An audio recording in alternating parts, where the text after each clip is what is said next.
Hello, in this video I will show you how to install Microsoft Edge on Motorola Moto G84.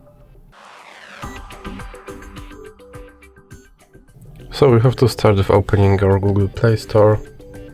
Now click on search bar and type in Edge and click search. Now click install. Now you can click open. And here you can click skip introduction. Now you can customize your home page, or you can click not now. Here you can sign in to sync your data, or you can click not now. Now you can make your Microsoft Edge your default browser, or you can click not now. And now you have to confirm your data and privacy settings.